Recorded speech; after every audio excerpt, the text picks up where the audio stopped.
أعوذ بالله من الشيطان الرجيم. بسم الله الرحمن الرحيم.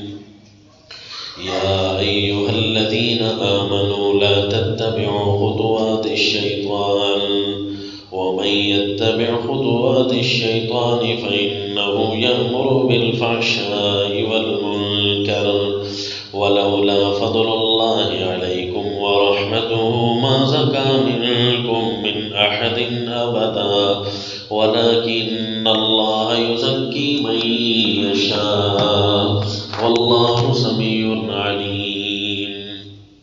سورہ النور آیت نمبر 21. یا ایھا الذین آمنوا لا تتبعوا خطوات الشیطان ومن یتبع خطوات الشیطان. آیت نمبر 20 تک 5 احکام اور 5 تہذیب الاخلاق کے اصول ہو چکے ہیں. اب لا تتبعوا خطوات الشیطان یہ ہے تو نہیں عوامر میں سے ایک امر کا نام ہوتا ہے، لیکن ہم اس پر نمبر نہیں لگا رہے. ہم جو ہے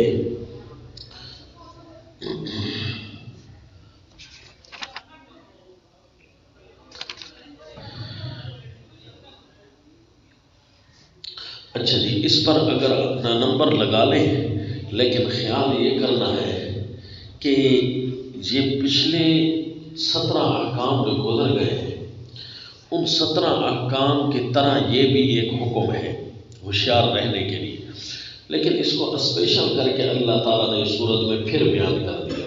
حالانکہ پیچھے 17 احکام گزر چکے ہیں. یہ احکام پر عمل کرانے کے لیے 17 احکام تھے. ان چھوٹے چھوٹے احکام پر عمل کرانے کے لیے 17 احکام تھے. تو ان احکامات کے قبیل سے یہ بھی ہے، لیکن آپ نے اس کو چھٹا حکم بنانا ہے. اس کی وجہ کہ شیطان کے پیچھے چلنا، میں نے آپ کو عرض کیا تھا کہ شیطان جو ہے جتنے بھی گناہ کرواتا ہے ان گناہوں میں سے سب سے زیادہ زور اس کا ناپاکی والے گناہوں میں ہے، بدکاری والے گناہوں میں. تو اس لیے جی بدکاری کی جب سزائیں پوری ہوئیں ان کے دفعات 5 بیان کیے تو 7واں حکم ہے، چھٹا حکم شروع یہاں سے کیا یا ایھا الذین آمنوا لا تتبعوا خطوات الشیطان. اور جی اے ایمان والو، عرض کیا تھا نا کہ یہ مومنوں کے معاشرے کو پاک رکھنے کے لیے احکام ہے نا. بس یا ایھا الذین آمنوا لا تتبعوا خطوات الشیطان ومن یتبع خطوات الشیطان فإنه یأمر بالفحشاء والمنکر. یہ مومنوں کے لیے احکام ہیں تو اس لیے یہاں بھی یا ایھا الذین آمنوا کا نہ پیچھے چلنا شیطان کے قدموں کے. کیوں جی شیطان کیا کرتا ہے؟ الشیطان یعدکم الفقر ویأمرکم بالفحشاء. شیطان فحش امور کا زیادہ حکم کرتا ہے، براہ راست فحش ہوں یا کسی ذریعے سے فحش بنتے ہوں. شیطان ایسے امور کے کام کرواتا ہے جو ابتداءً تو فحش نہیں لگیں گے لیکن بالآخر جا کر فحش لگیں گے. مثلا ٹی وی خرید لو، یہ کر لو، گناہ والی چیز خرید لو، بعد میں جا کر اس کے ذریعے سے فحش ہوں گے یا براہ راست فحش کو حکم کرے گا. فحش دونوں امور پر بولا جاتا ہے، فحش. اسی لیے اگر آپ پچھلی آیت جو آپ نے پڑھی ان الذین یحبون ان تشیع الفاحشہ، فاحشہ کے اندر بھی دونوں امور کا لحاظ رکھ لیں. اس کی وجہ کیا ہے؟ اس کی وجہ یہ ہے کہ قرآن میں اطلاق فحش کا ان دونوں امور پر ہوا. ابتداء تو فحش نہ ہو لیکن آگے جا کر دروازے فحش کے کھولتے ہو تو یہ براہ راست فحش امور نہیں ہوں گے. زیادہ تر اس کو کہیں گے خلاف شرع. تو کوئی بھی خلاف شرع کام کرو بالآخر بڑے گناہ تو اس نے کروانے ہیں. اس لیے سورہ الاحزاب میں من یأت منکن بفاحشۃ مبینہ کا لفظ آئے گا. حالانکہ ازواج مطہرات کو خطاب ہے کہ دھیان کرنا. تو براہ راست فحش کے اوپر بھی اطلاق ہوتا ہے اور جو ابھی فحش ہو نہیں اس پر بھی اطلاق ہوتا ہے، جو بالآخر جا کر اس کا نتیجہ پھر یہی نکلتا ہے. اس لیے وہاں ہم فحش والا معنی نہیں کریں گے نا. تو فحش دونوں امور پر بولا جاتا ہے. وَيَأْمُرُكُمْ بِالْفَحْشَاءِ، شیطان تم سے فحش امور کروائے گا، یعنی براہ راست جو فحش بنتے ہوں گے، یا ابتداء تو فحش نہیں ہوں گے لیکن بالآخر جا کر وہ فحش بنیں گے۔ تو اس لیے صاف منع کر دیا، لا تتبعوا خطوات الشیطان، شیطان کے پیچھے نہ چلنا۔ اس لیے بھائی شیطانی مذاہب اس وقت دنیا میں موجود ہے نا، شروع سے موجود جو ہے ابلیس، تو جن اور انس یہ کچھ شیطان ہوتے ہیں جو براہ راست شیطان کی عبادت کرتے ہیں۔ شیطان اپنی عبادت براہ راست نہیں کرواتا بلکہ پیروں فقیروں انبیاء کے ذریعے ان کا نام استعمال کر کے اپنی عبادت کرواتا ہے، لیکن کبھی کبھی جب اس کا کوئی قریبی بن جائے تو اس کو براہ راست اپنی عبادت کا درس دیتا ہے۔ اس لیے جتنے بھی شیطان کے پجاری ہیں نا جی، ان کا اس وقت ایلومنیٹی یہ ایک تنظیم ہے، اس تنظیم کے آگے بہت ساری تنظیمیں کام کر رہے ہیں، فری میسن ہو گئے وغیرہ وغیرہ، تو یہ اس وقت کھول کر سامنے آ گئے شیطان کے پجاری۔ اور یاد رکھنا ان کا سب سے پہلا اور سب سے عام عبادت کا حصہ کیا ہوتا ہے؟ سارے مل کر نعوذ باللہ کسی جگہ جمع ہو کر بدکاری کرتے ہیں۔ اسی لیے اللہ نے سب سے پہلا حکم کیا دیا؟ یا ایھا الذین آمنوا لا تتبعوا خطوات الشیطان۔ اب اس پر ہم اگر نمبر نہ بھی لگائیں نا اور آگے جتنی بھی چیزیں ہیں اس پر اگر نمبر لگاتے جائیں تو یہ سارے پچھلی سورت کے 17 احکام کی طرح ایک جامع حکم ہوگا۔ اور اسپیشل اسی لیے اس کو لایا جا رہا ہے کہ بھائی خیال کرنا جتنے بھی آگے تمہیں احکام دیے جا رہے ہیں نا وہ تمام ایسے ہیں جو تمہارے معاشرے کو پاک کرنے کے لیے ہیں۔ اگر معاشرہ تمہارا کسی جگہ سے بھی پاک نہ ہوا نا، کسی ایک حکم کو بھی تم نے خلاف ورزی کی، سمجھ لینا وہ شیطان کا قدم ہے۔ لیکن چونکہ اللہ نے اس کو نہیں سے تعبیر کیا ہے، لیکن اسی لیے ہم اس پر نمبر لگا رہے ہیں، یا ایھا الذین آمنوا لا تتبعوا۔ اللہ جو اسپیشل کر کے اس حکم کو بیان فرما رہے ہیں، اس لیے ہم نے اس کو 6 نمبر کہا جی۔ تو شیطان کے قدموں کے پیچھے نہ چلنا، یہ اس کا جواب سمجھ آیا کہ تھی تو بڑے احکام میں سے جو احکام گزر چکے ہیں سورہ الحج کے اندر، پھر اللہ نے اس صورت میں بڑے احکام کا تو بڑے احکام سے پیدا ہونے والے جو احکام تھے، آداب تھے جس کو کہتے ہیں طور طریقے، ان کا ذکر کرنا تھا۔ تو یہ دوبارہ کیوں آیا جی؟ اس لیے کہ جہاں بدکاری سے روکنے کے لیے احکام شروع ہوتے ہیں نا وہاں سب سے پہلا حکم یہی آتا ہے، کیونکہ شیطان سب سے پہلے یہی کام کروا دیتا ہے اور شیطان کے پجاری بھی اس وقت سب سے پہلے یہی کام کرتے ہیں۔ اور شیطان کا پورا زور جتنے گناہوں سے روکنے کے لیے چلتا ہے، جتنے گناہ کروانے کے لیے زور چلتا ہے نا شیطان کا، فحش والا گناہ کروانے کے لیے اتنا ہی شیطان کو محنتیں اور کوششیں کرنی پڑتی ہیں۔ اس لیے جی قرآن کے سمجھانے پر قربان کہ قرآن ایسے احکام کو چن چن کر لاتا ہے۔ اسی لیے اللہ فرمائیں گے آگے جا کر کذالک یبین اللہ لکم آیاتہ، کذالک یبین اللہ لکم الآیات، کہ یہ ہمارا کمال ہے، ہم چن چن کر وہ دروازے بند کر دیتے ہیں جہاں سے شیطان داخل ہو سکتا تھا۔ یہ ہمیں پتہ ہے تمہیں ایسے احکام دیے جا رہے ہیں جس سے شیطان کی راہیں بند ہوگی۔ اس لیے جی یہ بڑا اسپیشل حکم ہے، شیطان کے قدموں کے پیچھے نہ چلنا، یعنی آگے اب شیطان کے قدم کتنے ہیں؟ شیطان کے قدم کتنے ہیں؟ نہیں پتہ چلے گا نا بھائی کتنے ہیں، تو آگے جتنے بھی احکام آپ گنیں گے نا، 5 گزر گئے نا وہ تو دفعات تھے، اس کے بعد جتنے بھی احکام آئیں گے 7 8 9 10 سے لے کر 26 تک احکام آئیں گے، یہ سارے کہتے ہیں نا ان پر عمل نہ کرنا یہ شیطان کا قدم ہے، اس پر عمل نہ کرنا شیطان کا قدم ہے، اس پر عمل نہ کرنا شیطان کا قدم ہے۔ تو شیطان کے قدم کتنے ہوئے؟ 26 میں سے 6 نکال دو تو 20، اس کا مطلب ہے شیطان کے 20 قدم ہیں۔ کتنے ہیں؟ اچھا موضوع ہو گیا کہ نہیں آپ کا؟ تو آپ 20 جمعات پر یہ بیان کر سکتے ہو کہ ہر جمعے پر میں ایک شیطان کا قدم لوگوں کو سمجھاتا ہوں۔ یہ ہے جی شیطان کے قدم، آگے خود بخود قرآن وہ اشارے کرے گا، یہ 20 کام شیطان تم سے کروائے گا، وہ آگے آ رہے ہیں آپ کو لکھواؤں گا انشاءاللہ۔ وَمَن يَتَّبِعْ خُطُوَاتِ الشَّيْطَانِ فَإِنَّهُ يَأْمُرُ بِالْفَحْشَاءِ، آگے کہ نہیں، جو بھی شیطان کے قدموں کے پیچھے چلے گا، ہمارے اس صورت نور میں بیان ہونے والے احکام کا جو ہم نے فرض کیا وہ فرض نہ ان پر نہیں چلے گا سمجھ لو شیطان کے قدموں کے پیچھے چلتا ہے۔ وَمَن يَتَّبِعْ خُطُوَاتِ الشَّيْطَان کے نیچے اگر لکھ لو تو آپ کو فائدہ ہوگا، سورہ نور کے احکام پر عمل نہ کر کے، سورہ نور کے احکام پر عمل نہ کر کے جو شیطان کے قدموں کے پیچھے چلے گا سمجھو وہ بد کردار ہے۔ دیکھو نا، فَإِنَّهُ يَأْمُرُ بِالْفَحْشَاءِ، آپ نے صرف چھوٹا سا جملہ لکھنا ہے، پوری سورت مستحضر ہو جائے گی۔ سورہ نور کے احکام پر عمل نہ کر کے بس مَن يَتَّبِعْ خُطُوَاتِ الشَّيْطَانِ، جو شیطان کے قدموں کے پیچھے چلے گا، فَإِنَّهُ يَأْمُرُ بِالْفَحْشَاءِ وَالْمُنكَرِ، تو وہ تو یہی حکم کرے گا، مشورے دے گا۔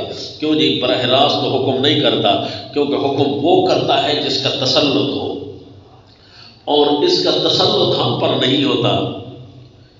لیس لک علیہم سلطان، قرآن نے یہی فرمایا، لیس لک علیہم سلطان، تیرا زور نہیں چلے گا ذریت آدم پر۔ تو پھر یامر کا معنی مشورے دے گا، فَإِنَّهُ يَأْمُرُ بِالْفَحْشَاءِ، لیکن اللہ یہاں مشورے کا امر لا سکتے تھے، مشورے کا صیغہ اللہ نے نہیں لگایا، اللہ کے پاس کوئی کمی تو نہیں تھی نعوذ باللہ۔ پھر اللہ تعالیٰ امر سے کے ساتھ اس کو کیوں تعبیر فرما رہے ہیں؟ اس کی کئی حکمتیں ہو سکتی ہیں۔ ایک حکمت یہ ہے یامر، پرزور احکام، پرزور مشورہ دے گا، پرزور اپنی طرف سے پورا زور لگائے گا۔ کتنے کاموں پر؟ 2 کاموں پر، ایک فحشور بے حیائی، اور دوسرا منکر خلاف شرع، منکر ما انکرہ الشریعہ، جس کے شریعت میں جو چیز معیوب ہے یا شریعت کے اندر جو چیز اجنبی ہے اس کو منکر اجنبی کو کہتے ہیں، ما انکرہ الشریعہ۔ تو فحشاء بے حیائی کو بھی تو شریعت نے روکا ہے کہ نہیں روکا؟ بے حیائی سے بھی شریعت نے روکا تھا، تو منکر کے اندر تو بے حیائی بھی داخل تھی، پھر اللہ اس کو الگ کیوں بیان فرما رہے ہیں؟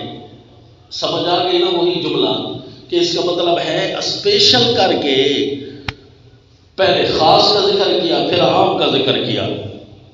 کہیں اللہ پہلے عام کا ذکر کرتے ہیں اور پھر خاص کا ذکر کر دیتے ہیں۔ فَإِنَّهُ يَأْمُرُكُم بِالْفَحْشَاءِ وَالْمُنكَرِ الشَّيْطَانُ يَعِدُكُمُ الْفَقْرَ وَيَأْمُرُكُم بِالْفَحْشَاءِ۔ اور میں نے آپ کو وہ جملے بھی بتا دیے کہ جنتیوں کی جہاں اللہ تعریف کرتے ہیں تو وہاں اسی طرح فرماتے ہیں نا کہ جنتی سارے گناہوں سے بچتے تھے، خصوصاً فواحش سے بچتے تھے، ہے جی۔ تو اس کا مطلب ہے سارے گناہوں کے اندر فواحش کا ذکر آ گیا تھا، پھر بھی اللہ اس کو باہر نکال رہے ہیں۔ دوسرا نقطہ بھی سمجھ آ گیا کہ اس کی وجہ یہ ہے کہ وہ سارے گناہوں سے بچنے کا زور ایک طرف اور بے حیائی والے امور سے بچنے کا زور ایک طرف ان کا لگتا تھا۔ الذین یجتنبون کبائر الاثم والفواحش۔ اور اسی طرح کتاب اللہ کے اندر بہت ساری آیتیں موجود ہیں۔ اور نماز کیا کام کرتی ہے جی؟ ان الصلاۃ تنہا عن الفحشاء والمنکر۔ اگر یہ تم نے طاقت حاصل کرنی ہے نا پھر نماز کی طرف آ جاؤ، تمہیں خود بخود طاقت آ جائے گی۔ ہاں، نماز پڑھ کر بھی یہی رب اجعلنی مقیم الصلاۃ پڑھا کرے، ومن ذریتی ربنا وتقبل دعا، ربنا اغفر لی ولوالدی وللمؤمنین یوم یقوم الحساب۔ کیوں جی؟ اس سے زور پیدا ہو جاتا ہے، اس سے اللہ کمال نصیب فرما دیتے ہیں۔ فَإِنَّهُ يَأْمُرُ بِالْفَحْشَاءِ وَالْمُنكَرِ وَلَوْلَا فَضْلُ اللَّهِ عَلَيْكُمْ وَرَحْمَتُهُ، اگر اللہ کا زیادہ دینا نہ ہوتا تم کو، فضل اللہ کا زیادہ دینا نہ ہوتا تم کو، وَرَحْمَتُهُ اور اس کی رحمت، مَا زَكَىٰ مِنْكُمْ مِنْ أَحَدٍ أَبَدًا، ساری دنیا مل کر قانون بنا لیتی، زور بنا لیتی، لیکن وہ مثالی ریاست نہیں بنا سکتے تھے۔ مَا زَكَىٰ مِنْكُمْ مِنْ أَحَدٍ أَبَدًا، کبھی بھی تم کو کوئی پاک نہیں کر سکتا تھا، تم میں سے کوئی پاک نہ ہوتا کبھی بھی۔ اللہ نے اپنی رحمت فرمائی ہے اور اللہ نے احکام بیان فرما دیے اور زیادہ دیے ہیں تاکہ شیطان کا ہر دروازہ بند ہو جائے۔ صرف ہمیں اتباع کا حکم نہیں دیا گیا، کافی تھا اتباع کا حکم، مثلا سورہ الحج کے 17 احکام کافی تھے، نہ دینا، پھر اللہ نے کچھ زیادہ نکال دیا۔ اچھا چلو ہم نے صرف تمہیں اطاعت کا کہا کہ ہماری اطاعت کرنا، پھر ذہن سے تمہیں سوچنا پڑتا کہ یہ کام ہم خود کریں تاکہ شیطان کے دروازے بند ہوں، تاکہ اطاعت قابل ہو۔ لیکن قربان اللہ کی رحمت پر کہ اللہ نے پھر وہ احکام ہمیں خود نہیں بنانے پر زور دیا، بلکہ اللہ نے خود قانون بنا کر دے دی۔ یہ ہے اللہ کا زیادہ، ولولا فضل اللہ۔ ورنہ ہم کتنے دفعات لگاتے، کوئی بھی ملک بناتا ہے نا، سب سے پہلے قوانین بنانا شروع کر دیتا ہے کہ میں یہ جگہ بنا رہا ہوں، اس جگہ پر کسی کی حکومت نہیں ہے تو یہاں پر ہمارے اپنے قانون ہوں گے۔ ان کو کہتے ہیں یہ کتابیں لکھو، قانون بناؤ، کیونکہ یہاں رہنے کے لیے ہمیں کوئی نظام حیات کو مرتب کرنا ہے نا، تو بڑی بڑی مشکل پیش آ جاتی ہے۔ وہ بنا بنا بنا کر تھک جاتے ہیں، مرنے لگتے ہیں تو کہتے ہیں ایک قانون یہ بھی تھا، ایک قانون یہ بھی ہونا چاہیے تھا۔ تو یہ اللہ کریم نے سب سے پہلے یہ اصول خود بیان فرما دیے، یہ فضل اللہ ہے، یہ اللہ کا دینا ہے زیادہ، اس کو کہتے ہیں زیادہ۔ پہلے اللہ جامع حکم فرما دیتے ہیں، پھر اس حکم کی ذیلی احکام بھی بیان کر دیتے ہیں۔ جامع حکم بیان ہو گئے تھے سورہ الحج کے اندر، پھر ذیلی آداب، طور طریقے جس سے شیطان دوبارہ داخل ہو سکتا ہے، تم پر وہ احکام چھڑوا دے گا جو ہم نے سورہ الحج میں بیان کیے۔ وہ احکام تم سے چھڑوانے کے لیے جس راستے کا وہ انتخاب کرے گا نا، ہم تمہیں وہ راستے سمجھا رہے ہیں۔ اب لکھو جی 7واں نمبر، اچھا ولا یا تلے پر 7 لکھنا ہے، لیکن ابھی ہم یہ آیت پوری کریں۔ وَلَٰكِنَّ اللَّهَ يُزَكِّي مَن يَشَاءُ، لیکن اللہ سنوارتا ہے جسے چاہتا ہے۔ واللہ، اللہ کس کو چاہتا ہے؟ اللہ انہیں چاہتے ہیں جو اللہ کو چاہتے ہیں۔ واللہ سمیع علیم، اللہ سننے والا ہے ہر ایک کی بات کو، جاننے والا ہے ہر ایک کے حال کو۔ کون کیا کہہ رہا ہے، کون کیا سوچ رہا ہے، اللہ جانتے ہیں، لہذا اللہ اس کی سوچ اور اس کے قول کے مطابق اس کو اللہ چاہتے ہیں۔ تو اگر کسی کے قول اور سوچ میں اللہ کی ذات داخل ہو جائے، جس کی باتوں میں بھی اللہ کے تذکرے ہو، جس کی سوچ میں بھی اللہ ہی ہو، پھر اللہ اس کی رہنمائی کرتے ہیں نا۔ وَيَهْدِي إِلَيْهِ مَن يُنِيبُ، اوپر چھوٹا سا اشارہ لکھ دیا کرے اس آیت کا، جب مَن یشاء کا تذکرہ آئے نا تو لکھ دیا کرے وَيَهْدِي إِلَيْهِ مَن يُنِيبُ۔ اللہ کس کو چاہتے ہیں؟ جو اللہ کو چاہتے ہیں، جو اللہ کی طرف انابت تو کرے۔ وَلَا يَأْتَلِ أُولُو الْفَضْلِ مِنكُمْ وَالسَّعَةِ أَن يُؤْتُوا أُولِي الْقُرْبَىٰ وَالْمَسَاكِينَ وَالْمُهَاجِرِينَ فِي سَبِيلِ اللَّهِ وَلْيَعْفُوا وَلْيَصْفَحُوا أَلَا تُحِبُّونَ أَن يَغْفِرَ اللَّهُ لَكُمْ وَاللَّهُ غَفُورٌ رَّحِيمٌ۔ وَلَا يَأْتَلِ، اور نہ قسمیں کھائیں، اولو الفضل، بڑے درجے والے تم میں سے، والسعتی، اور آسائش والے، یعنی آسائش والے، فراخی والے لکھ لو، اور فراخی والے، ایوتو، اس پر کہ وہ دے قریبی رشتہ داروں کو، والمساکین، اور محتاجوں کو، والمہاجرین فی سبیل اللہ، اور وطن چھوڑنے والوں کو اللہ کی راہ میں دینے سے قسمیں نہ کھائیں۔ اب یہ حکم آیا، کیا حکم ہے؟ اس حکم کا مطلب شیطان کے قدموں کے پیچھے نہ چلنا، اور حکم آیا قریبی رشتہ داروں، مہاجرین اور مجاہدین فی سبیل اللہ، مہاجرین مساکین کو دینے سے قسمیں نہ اٹھاؤ کہ میں اس کو نہیں دوں گا۔ عجیب بات ہے جی، کیسے ربط لگے گا؟ ربط تو یہ ہے کہ جب آپ نے پڑھا تھا نا سورہ آل عمران میں، سورہ البقرہ کے اندر، کہ الشیطان یعدکم الفقر، اللہ فرما رہے تھے کہ انفقوا من طیبات ما کسبتم، جو بھی تم کما رہے ہو اس سے خرچ کرو، اور شیطان کے قدموں کے پیچھے نہ چلنا۔ یعنی شیطان سب سے پہلے جو ہے نا تمہیں فوش کروانے کے لیے وہ جو دروازہ کھولتا ہے نا، وہ کہتا ہے صدقات خیرات ان کے بند کرو۔ صدقات خیرات بند کریں گے نہیں یہ لوگ تو گناہ والی چیزیں خریدیں گے، تو تب جا کر یہ فحش میں ملوث ہوگی۔ تو یہ شیطان اس طریقے سے تمہارے اوپر وار کرتا ہے۔ واہ جی واہ، ایسا خفیہ راستہ تھا، ہمیں تو پتہ تھا نہیں کہ اچھا شیطان اس طریقے سے بے حیائی پر ہمیں چلواتا ہے۔ کیا جی؟ کہ پہلے وہ تم سے صدقات خیرات بند کروائے گا، وہ کروا کے پھر پیسہ جو بچے گا اس کو کہاں پر لگانا ہے؟ وہ شیطان تمہیں گناہوں پر لگوائے گا۔ وہ گناہوں میں سب سے پہلے انتخاب کس کا کرے گا؟ فحش والے، ہاں جی، رنڈیوں پر پھینکو، گانے خریدو، ٹی ویاں خریدو۔ شیطان ایسے امور پر انٹرٹینمنٹ کے نام سے تم سے گناہ کروائے گا جی۔ تو اس لیے سب سے پہلے اللہ نے وہ دروازہ بند کیا۔ اس کا مطلب ہے شیطان کا قدم یہاں سے شروع ہوتا ہے۔ کیا بات ہے، ہمیں نہیں پتہ چل سکتا تھا۔ ہم اپنے طور پر یہ اصول دریافت کرنے کی کوشش کریں بھائی شیطان آ کہاں سے رہا ہے، نہیں سمجھ آ رہی۔ تو شیطان کہاں سے آتا ہے جی؟ سب سے پہلے غریبوں مسکینوں کو پر ظلم کرو یا ان کے پرسان حال نہ بنو، صدقات خیرات بند کر دو۔ شیطان کہتا ہے بس میں بھی ظالم ہوں، یہ بھی ظالم ہے، اب یہ میرا کارندہ بن سکتا ہے کیونکہ ظالم دل لے کر پھر رہا ہے، تو اب یہ میرا کارندہ بن گیا۔ یہ شیطان کہتا ہے کہ اب اس کو ورگلانا بہت آسان ہے۔ اور جو صدقات خیرات کرتا ہے تو اچانک سے اس کی نیکیوں پہاڑ بن جاتی ہیں۔ پھر شیطان پہلے نیکیوں کو توڑتے اس تک پہنچتا ہے۔ کیوں جی؟ صدقات خیرات کے لیے اللہ نے ایسا جامع قانون بیان کیا ہے کہ اللہ کی کیسی عجیب حکمتیں ہیں کہ جو بندہ صدقے خیرات کرتا ہے اللہ تعالیٰ اس کو ایک ایک کے بدلے 700 کا قانون بنا دیا۔ شیطان کو تو پتا ہے نا کہ کہاں کہاں اللہ نے پیکج نیکیوں کے لگا رکھے ہیں، بندہ ایک ایک نیکی کمائے گا، میں ان کو توڑتا رہوں گا، اور کبھی ایسا کام کرے گا کہ ایک ایک کام کے بدلے 100 نیکی ان کو ملنا لگ جائے گی۔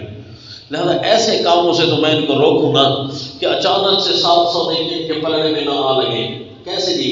سورہ البقرہ آیت نمبر 261 میں کیا فرمایا کہ کمثل حبۃ انبتت 7 سنابل فی کل سنبلۃ 100 حبہ، ایک دانہ اللہ کی راہ میں خرچ کرنے والا، اس کی مثال ایسی ہے کہ ایک دانہ بویا جائے، اس میں سے 7 سٹے نکلیں، ہر سٹے کے اندر 100 دانے ہو، ایک کے بدلے 700 دانے تو آ گئے نا۔ اللہ کی راہ میں خرچ کرنے والے کے لیے ہم نے یہ قانون بنا دیا ہے، جو بھی خرچ کرے نا، بڑا ہو چھوٹا ہو، اس کے لیے ہم نے قانون بنایا ہے۔ ایک نیکی کو کرتا ہے اس کو بدلے میں 1 ملتی ہے، نہ جی، قانون اللہ نے بنایا کہ 10 ملے گی۔ لیکن جو خرچے صدقے خیرات والی نیکی کرے گا اس کے لیے قانون ہے کہ 1 کے بدلے 700 ملے گی، 1 کے بدلے 700 ملے گی۔ قرآن کے 1 حرف پڑھو، 1 حرف کے بدلے 10 نیکیاں ملتی ہیں، ہر نیکی کا وزن 10 گنا ہوتا ہے، ہر نیکی کا وزن 10 گنا ہوتا ہے۔ کیوں جی؟ کہ قرآن پر بھی 10 نیکیاں ملے، ہر کام پر بھی 10 ملے، اللہ نے قانون جو بنایا من جاء بالحسنۃ فلہ عشر امثالها۔ پھر قرآن پڑھنے پر 10 نیکیاں کس طرح جی؟ 1 حرف پر، تو وہ جو 10 نیکی ہوگی نا من جاء بالحسنہ، ان میں سے جو 1 نیکی ہوگی اس کا وزن 10 گنا ہوگا۔ تو قرآن کے 1 حرف پڑھنے سے کتنی نیکیاں ملے گی؟ 10، اور 10 کا وزن ہوا 10 گنا، تو کتنا بنا؟ 100۔ تو قرآن کے 1 حرف پڑھنے سے 100 نیکیاں ملی، اور صدقہ کرنے سے 700۔ تو شیطان قرآن سے بھی روکے گا، شیطان صدقے سے بھی روکے گا۔ پہلے کس سے روکے گا؟ صدقے سے، کیونکہ بڑی نیکیاں تو یہاں مل رہی ہیں، اس لیے اللہ نے شیطان کے قدموں میں سے سب سے پہلا قدم یہی ارشاد فرمایا ہے نا جی نکتہ۔ ہاں جی، یہ تفسیر کا نکتہ ہے، علوم قرآن کا نہیں، کہ اللہ نے سب سے پہلے خطوات شیطان کے بعد اس کا ذکر کیوں کیا؟ یہ شیطان کا قدم ہے کہ خرچہ نہ کرنا، اب ربط لگ گیا۔ تو جی 700 نیکیاں ملتی ہیں۔ اچھا، آگے اللہ نے قانون بنایا واللہ یضاعف لمن یشاء، کہ یہ 700 نیکیاں تو ہر ایک کے لیے ہم نے قانون بنایا، اور جس کے لیے اللہ کئی دگنے کرے گا، کئی گنے کرے گا جس کے لیے چاہے گا۔ حتیٰ کہ صحابہ اکرام ان جیسا کوئی ہو اور وہ خرچ کرے ایک مٹھی جو کی ایک مٹھی بھر صدقہ کرتا ہے صحابی رضی اللہ تعالیٰ عنہ، تو بعد میں آنے والے 16 میل لمبا اود پہاڑ ہے، اود پہاڑ جتنا سونا خرچ کر ڈالے نا، صحابی کی شان کا مقابلہ پھر بھی نہیں ہو سکتا۔ ما بلغ مد احدہم اے لوگوں بعد میں آنے والے اگر سارا کچھ بھی خرچ کر ڈالو نا صحابہ کے دیے ہوئے کا مقابلہ، کیونکہ اللہ نے ان کو بہت دیا ہے، کیونکہ انہوں نے تنگی کے زمانے میں خرچ کیا ہے، صحابی ہو کر خرچ کیا ہے، نبی کے سامنے خرچ کیا ہے صلی اللہ علیہ وسلم۔ اس کا مطلب ہے جی اللہ تعالیٰ نے سب سے بڑے فضائل یہی رکھے ہیں خرچہ کرنے کے۔ لوگوں تمہارے علاقوں سے بے حیائیاں ختم ہو جائے گی جب تم نماز پڑھنے والے لوگ صدقہ خیرات شروع کریں گے۔ تو نماز نہ پڑھیں اور پھر صدقہ خیرات کریں تو پھر تو یوں سمجھو بنیاد نہیں ہے اور آپ کمرہ خوبصورت بنا رہے ہیں۔ وہ تو عماد تو بنانا ہے نا، عماد الدین نماز ہے، بنیاد تو بنانی ہے، اس کے بعد بھی صدقہ خیرات ہے۔ اس لیے شیطان جو حکم کرتا ہے وہ سب سے پہلے ان مومنوں کو حکم کرتا ہے جو صدقہ خیرات نہیں کرتے، ان کو شیطان بڑا خراب کر دیتا ہے۔ اور آپ صدقہ کرنا شروع کر دو نمازوں کے بعد، پھر دیکھنا کہ اللہ تعالیٰ شیطان کو کیسے دور بھگاتے ہیں، شیطان کا قدم تو ہٹ گیا گا۔ وَلَا يَأْتَلِ أُولُو الْفَضْلِ مِنْكُمْ وَالسَّعَةِ أَنْ يُؤْتُوا أُولِي الْقُرْبَىٰ۔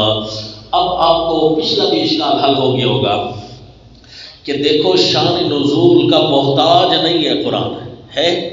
اب یہاں ہم نے سیدنا صدیق اکبر رضی اللہ تعالیٰ عنہ والا واقعہ بیان نہیں کیا نا، آیت سمجھ آ گئی نا، لیکن اب آؤ آیت کی طرف کہ شان نزول کا فائدہ تو ہوتا ہے۔ فائدہ یہ ہوتا ہے کہ واقعہ مزید نکھر کر سامنے آ جاتا ہے، آیت اس کا یوں سمجھو اجرا ہو جاتا ہے، صرف قانون پڑھتے ہیں پھر اس کے بعد اجرا کرتے ہیں، اب اجرا ہو جائے گا کوئی نہ کوئی فائدہ۔ سیدنا صدیق اکبر رضی اللہ تعالی عنہ کے بارے میں مشہور ہے کہ آپ نے قسم کھائی کہ میں جو ہے فلاں کو نہیں دوں گا، حضرت مصطح۔ اچھا جی حضرت مصطح تو ہم پہلے تردید کر آئے ہیں، وہ تو بدری صحابی ہے، انہوں نے تو بہتان لگائی ہی نہیں ہے، تو پھر یہ قسم کیوں اٹھائی سیدنا صدیق اکبر نے؟ تو جو واقعہ عفق بیان کر رہا ہوتا ہے نا تو وہ یہ کہہ رہا ہوتا ہے کہ اصل میں حضرت مصطح رضی اللہ تعالیٰ عنہ بدری صحابی ہے، اسی واقعے کے اندر آتا ہے نا کہ حضرت امی عائشہ نے منع کیا کہ تو گالیاں دے رہی ہے اس کی ماں کو، حضرت مصطح کی ماں کو، حضرت امی عائشہ کو ٹھوکر لگی نا تو اس نے کہا تائس مصطح برباد ہو، تو وہ حیران ہو کر دیکھنے لگی، ٹھیک ہے تیرا بیٹا ہے، بیٹے کے ساتھ بندہ کچھ بھی کہہ لیتا ہے لیکن اتنا سخت جملہ تو نہ کہنا، وہ تو بدر کا صحابی ہے اور اللہ نے ان کے لیے فرمایا اعملوا ما شئتم قد غفرت لکم۔ اس نے کہا تجھے پتہ نہیں ہے کیا کیا ہے؟ اس نے کہا مجھے تو نہیں پتہ کیا کیا ہے۔ پھر انہوں نے سارا واقعہ سنا دیا، آگے ذکر نہیں ہے کیا کیا، پھر انہوں نے سارا واقعہ بیان کر دیا کہ باہر تو یہ فضا کرم ہے، تجھے تو پتہ بھی نہیں ہے، تیرے بارے میں بہتان شروع ہیں۔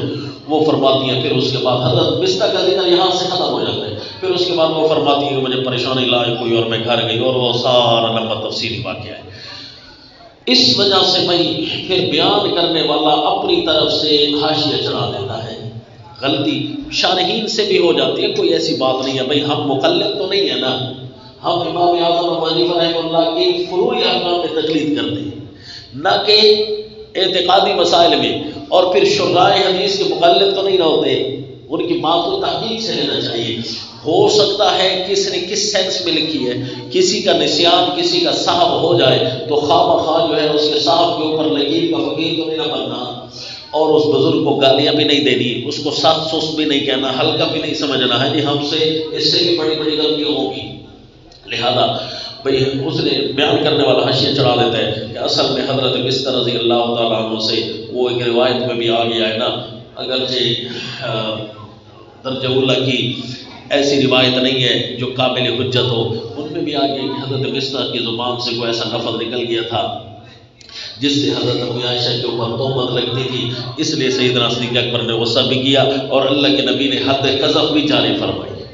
لا حول ولا قوت الا باللہ، صحابی ہے بھائی، قرآن کی نص یہ کہتی ہے کہ صحابی سے گناہ نہیں ہوتا، قرآن کی نص کہتی ہے الزمہم کلمۃ التقوی وکانوا احق بها واہلها۔ ہم اس نص کی وجہ سے روایتوں کو جانچ رہے ہیں، قرآن کہتا ہے کلمۃ التقوی ہم نے صحابہ پر بند کر دیا ہے، وہی ہے اولئک هم المؤمنون حقا، مومن کہلوانے کا حق تو نہیں ہے. آپ پڑھ رہے ہیں قد افلح المومنون، کمال کے مومن اگر صحابی نہیں ہے تو پھر اور کون ہوگا کمال کا؟ ہے جی. کرہ الیکم الکفر، یہ تقریباً 5 نصوص ہیں. کرہ الیکم الکفر والفسوق والعصیان. صحابہ سے گناہ نہیں ہوتے. صحابہ معصوم ہیں بھائی؟ کیا نبی معصوم ہوتے ہیں؟ صحابہ محفوظ ہوتے ہیں. صحابہ معصوم وہ ہوتا ہے جس سے کبھی بھی گناہ نہ ہوا ہو، نہ زمانہ اسلام سے قبل، نبوت سے قبل، نہ بعد. لیکن صحابہ محفوظ وہ ہوتا ہے کہ چلو زمانہ اسلام سے قبل اگر غلطیاں ہوتی رہی ہیں تو زمانہ جاہلیت کی باتیں تھیں، زمانہ اسلام کے بعد تو فَأَنْقَذَكُم مِّنْهَا، اللہ نے ان کو بچا لیا ہے. اللہ بچا لیا. اور ہم کہیں کہ جناب ان پر انہوں نے فلاں گناہ کیا، فلاں گناہ کیا، اور روایت بھی نہ سمجھ سکے اور مطلب بھی خصوصاً اپنے ویلڈ کریں. صحاح کی روایت اٹھا کر، درجہ اولا کی روایت اٹھا کر ہم درجہ ثانیہ کی، درجہ ثالثہ کے الفاظ اس روایت کے ساتھ ٹچ کر کے پھر پورا واقعہ بیان کر رہے ہوتے ہیں. یوں محسوس ہوتا ہے کہ یہ بھی بھائی درجہ اولا کے الفاظ ہیں. حالانکہ جو محدث ہوتا ہے وہ یوں نہیں کرتا، وہ ایک ایک لفظ کو نکھار کر دکھاتا ہے. یہ جملہ صحاح کا ہے، یہ جملہ درجہ اولا کا ہے، یہ جملہ درجہ ثانیہ کا ہے، یہ جملہ صحیح لذاتی ہے، یہ جملہ صحیح لغیری ہے.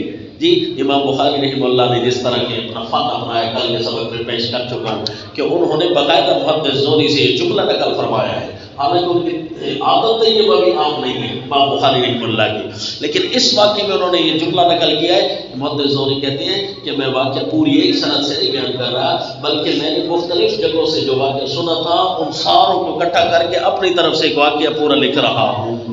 تو اس کو تعلیقات کا درجہ دیا جاتا ہے. تعلیقات کی حیثیت مسند روایتوں کی نہیں ہوتی. تو یہ محدثین کے چند میں نے حدیث کی مسند کے چند اصول آپ کو بتا دیے. اچھا جی، اس پر بات یہاں آ گئی کہ حضرت مصطح کو بہتان لگانے والا بھی بنا ڈالا اور سیدنا صدیق اکبر کا اسی وجہ سے غصہ بھی دکھا ڈالا. آیت تو پہلے حل ہو چکی تھی نا، بس شان نزول تابع ہوتا ہے آیت کے، اسی لیے کہ ایک فائدے کے لیے بیان کیا جاتا ہے. تو اب میں اس لیے اس کی تفسیر کر رہا ہوں. اچھا بھائی، حضرت مصطح نے اگر سیدہ امی عائشہ کے بارے میں کچھ لب گشائی ناجائز نعوذ باللہ کی ہے تو وہ الفاظ کون سے ہیں؟ الفاظ کون سے ہیں؟ کوئی ایک بھی ضعیف روایت سے بھی الفاظ نہیں دکھا سکتا. مانیں گے تو پھر بھی نہیں نا. کوئی جو کل بنا کر لے آئے، کوئی ضعیف روایت بناتے ہوئے دیر لگتی ہے. کل جو کوئی بنا کر لے آئے تو ہم مانیں گے تو پھر بھی نہیں. کیوں جی؟ کہ کسی پر بہتان لگانے کے لیے کتنا ضروری ہے کہ ایک ایک بات کی ججمنٹ کی جاتی ہے کہ فلاں بہتان لگانے والا ہے، پوری تحقیق ہو گئی. کل جملہ لکھوایا تھا نا، فجلدوہم 80 جلدہ، تو آپ ان کو 80 کوڑے لگاؤ. تحقیق نہ ہو اور وہ آ کر شکایت بھی لگا دے تب بھی منع ہے، صرف اس وجہ سے کہ تیرے پاس 4 گواہ نہیں ہے لہذا ہو جی اس کو لمبا پاؤ. نہ جی 4 گواہ نہیں ہوتے تب بھی بہتان لگانے والے کا جملہ بھی صحیح ہوتا ہے، تب بھی اس کو شریعت اسلامیہ 80 کوڑے نہیں مارتی جب تک کہ پورا یقین نہ ہو جائے کہ واقعی یہ بہتان لگا رہا ہے. اور سیدنا مصطح یا صحابہ حضرت بی بی حمنہ رضی اللہ تعالیٰ یا حضرت حسان، یہ 3 کو مینشن کیا جاتا ہے نعوذ باللہ. اچھا مزے کی بات یہ ہے کہ ان روایتوں میں اور نام بھی آتے ہیں، کہیں یہ 3 ہیں تو کہیں یعنی روایات بھی متفق نہیں ہے. درجہ ثانیہ کی روایات بھی بخاری کے درجہ ثانیہ وہ بنا رہے ہیں، یعنی ان کے روایات بھی متفق نہیں ہیں کہ صحابی کون کون سے تھے. اچھا تو پھر جب آپ مینشن کر رہے ہیں کہ فلاں فلاں نے نعوذ باللہ یہ بہتان میں شریک تھے تو جملے کون سے تھے؟ اگر جملے آپ کے سامنے نہیں ہیں تو خواہ مخواہ آپ کو یہ حق پہنچتا ہے کہ صرف ایک سند کی وجہ سے پہلے کسی کو صحابی بناؤ اور صحابی بنا کر اس کو بہتان لگانے والا بناؤ. ایک صحیح درجہ اولا کی سند بھی ہوتی نا، یہ کیس اتنا ہیوی ہے کہ نصاب شہادت پھر بھی پورا نہیں ہوتا. نصاب شہادت پورا ہو، یعنی آپ کے سامنے کوئی نیک آدمی بھی آ کر کہتے ہیں کہ فلاں بندہ غلط ہے، اس کو کہو نصاب شہادت پورا کرے تب جا کر کسی پر بات کریں. تو صحابی رضی اللہ تعالیٰ عنہ نے کون سا جملہ کہا؟ لہذا خواہ اس سے ریلیٹڈ نہ کرے واقعے کو۔ اب حضرت مصطح کے بارے میں پھر غصہ کیوں تھا؟ سوال تو یہ برقرار ہے، سیدنا صدیق اکبر کو غصہ پھر کیا تھا؟ زیادہ سے زیادہ یہی سوال بچے گا، تو اس کا جواب یہ ہے کہ ضروری اسپیشل ہم سے وہ جملہ نکلوانا ہے بھائی کون کس وجہ سے غصہ تھا؟ اب روایات میں جو نہیں ہے تو ہم کیوں اپنی طرف سے بتائیں گے کس وجہ سے غصہ تھا؟ قریب محتمل ہو سکتے ہیں، خواہ ایک ہی وجہ بنانی ہے جو اس کا ذکر نہیں ہے، بھئی کسی وجہ سے بھی ہو سکتا ہے نا، چلے کسی واقعے کے ساتھ ریلیٹڈ، اس واقعے میں کسی وجہ سے غصہ آ گیا تھا حضرت مصطح پر، حضرت سیدنا صدیق اکبر کو کسی وجہ سے غصہ آ گیا تھا اور روایات کو تجویز دے رہے، اس لیے سیدنا صدیق اکبر نے فرمایا میں عند مصطح کو کچھ نہیں ہوں گا۔ تو وجہ کون سی تھی؟ ضروری ہے کہ انہوں بہتان لگانے والی وجہ تھی؟ کوئی وجہ بھی ہو سکتی ہے۔ مثلا میں اپنی طرف سے ایک وجہ بنا رہا ہوں یا آپ کو سمجھانے کے لیے، کیونکہ ہم کیا کہہ رہے ہیں کہ ہم قرآن حدیث کے سامنے زبان کھولنے والے اپنی طرف سے نہیں ہیں کہ بھئی ایک بات ہے نہیں حدیث میں اور ہم صحابی کے ذمہ لگا لیں۔ مثال دے رہا ہوں، مثلا ہمارے ساتھ ایک واقعہ پیش ہو جائے محلے میں، ہمارے اوپر بہتان لگ جائے اور ہمارا پڑوسی بھی ہو، ہمارا رشتہ دار بھی ہو، قریبی بھی ہو، ہم اکیلے لڑ رہے ہوں اور وہ موقع پر پہنچے نہیں، آ کر لڑے نہیں، دفاع نہ کرے، یا میرے اوپر کو بہتان لگا رہا ہو، انتہائی قریبی دوست اس محفل میں بیٹھا ہو دوسری طرف دیکھنے لگ جائے، حالانکہ اس محفل میں شریک بھی نہ ہو، مجھے اپنے دوست پر غصہ آئے گا کہ نہیں آئے گا کہ تو صرف دوسری طرف دیکھنے لگ گئی ہے، تو نے وہاں میرا رد بھی نہیں کیا، میری تائید بھی نہیں کی، ان کا رد بھی نہیں کیا، لڑائی ہو رہی تھی، ہم اکیلے لڑ رہے تھے اور تو آیا بھی نہیں ہے۔ قریبیوں پر بندہ یہ اعتراض رکھتا ہے نا، دور والوں پر تو بندہ یہ اعتراض نہیں نہ رکھتا۔ ایک وجہ یہ بھی ہو سکتی ہے، ایک وجہ یہ بھی ہو سکتی ہے کہ ان کے سامنے الزام لگانے والا نے الزام لگایا اور وہ سر نیچے کر کے بیٹھ گئے۔ پریشانی کیا عالم ہے؟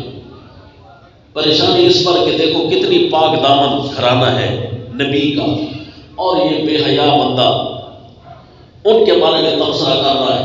اس پریشانی نے ان کو یہ فیصلہ نہ کرنے دیا کہ میں اس کے دو چار لگا جاؤں، یا یہ میں اس کو یہ کہوں ما یقول لنا ان نتکلم بهذا سبحانک هذا بہتان عظیم۔ پریشانی کے عالم میں آ کر ان سے یہ فیصلہ نہ ہو سکا اور وہ اس لمحے اس کا رد نہ کر سکے، تو اس پر بھی تھوڑا غصہ تو آتا ہے کہ تیرے سامنے آ کر اس نے بات کی اور تو نے کچھ نہیں کہا اس کو، تو میرا قریبی آدمی۔ یہ بھی تو ایک وجہ بن سکتی ہے، وہ کوئی حلال کی وجہ ڈھونڈو، خواہ حرام کی وجہ ڈھونڈ رہے ہو کہ نہیں جی حضرت مصطح رضی اللہ تعالیٰ عنہ نے جی بہتان لگایا تھا، کس نے کہا جی فلاں روایت کیا ہے، اچھا جی روایت درج اولا کی ہے بھی صحیح نہیں، درج اولا کی تو نہیں ہے، اچھا درج اولا کی بھی ہوتی تو کیا اس وجہ سے حضرت مصطح کو بہتان آمیز قرار دے سکتے ہیں؟ کہا نہیں جی نصاب شہادت تو پھر بھی تام نہیں ہے۔ تو جب اتنا بڑا گناہ کسی صحابی کی ذمہ درجہ اولا کی صحیح سند سے نہیں لگ سکتا تو پھر نچلے درجے کی روایت سے کیسے لگنا جائز ہوگا، اور وہ بھی تعلیقات کی حیثیت ہو، اور محدث زہری پر بھی الزام نہیں آتا کہ انہوں نے بھی اصالت بیان کر دی ہے روایت کی کہ اس کی حیثیت مسند روایات کی نہیں ہے، اس کی حیثیت میری ان روایات کی ہے جو میں بغیر سند کے نقل کرتا ہوں، کیونکہ امام زہری کے بارے میں مشہور ہے کہ 2000 سے کچھ زائد ان کے پاس روایتیں تھیں جو کہ آدھی مسند ہیں اور آدھی بغیر سند کے تھی، تو وہ بتاتے تھے کہ یہ بھائی میں بغیر سند کے بیان کر رہا ہوں، یہ میرے تک پہنچی ہوئی ہے بات، تو اس پر بھی تو الزام تو نہیں آتا نا۔ تو اب صحابی حضرت سیدنا صدیق اکبر کا غصہ اگر واقعی تھا، اس روایت کو اس آیت کا شان نزول بنانا بھی ہے، تب بھی نقصان نہیں ہے اگر آپ پابندی لگا کر صحیح طریقے سے حدیث کو بیان کریں کہ حضرت مصطح رضی اللہ تعالیٰ عنہ پر اسی واقعے کی وجہ سے کوئی غصہ تھا سیدنا صدیق اکبر کو، لیکن روایات میں موجود نہیں ہے کہ اس واقعے کے کس پہلو میں آ کر غصہ ہوئے تھے، کہاں بیٹھ کر غصہ کیا تھا۔ اس ضروری نہیں ہے کہ یہ بہتان لگائے کہ حضرت سیدنا مصطفیٰ رضی اللہ تعالیٰ عنہ نے جی واقعی نعوذ باللہ مخالفین کے ساتھ مل کر اب ان کی امی جو ہے حضرت مصطفیٰ رضی اللہ تعالیٰ عنہ پر غصہ جو دکھا رہی ہیں وہاں بھی نہیں موجود کہ وجہ کون سی تھی. وہ وجہ سیدنا صدیق اکبر کو بھی پتہ ہو, وہ وجہ ان کی والدہ معزہ کو بھی پتہ ہو, کوئی بھی ہو سکتی ہے. گھر کی جو باتیں ہیں, رشتہ داری جو چل رہی ہے کہ تو نے اس منافق کو مارے کیوں نہیں, اس کا سر کیوں نہیں پھوڑا, تیرے قریبی تھے تو اللہ کے نبی کو جا کر شکایت بر وقت کیوں نہ لگئی, کئی مسائل ہو سکتی ہے. نہ وہاں جب ان کی والدہ کو تائیسا مصطفیٰ کہہ رہی ہے, نہ وہاں ذکر ہے حضرت مصطفیٰ کے الزام کا, نہ سیدنا صدیق اکبر جب فرما رہے تھے اس وقت سیدنا صدیق اکبر نے کچھ فرمایا ہے.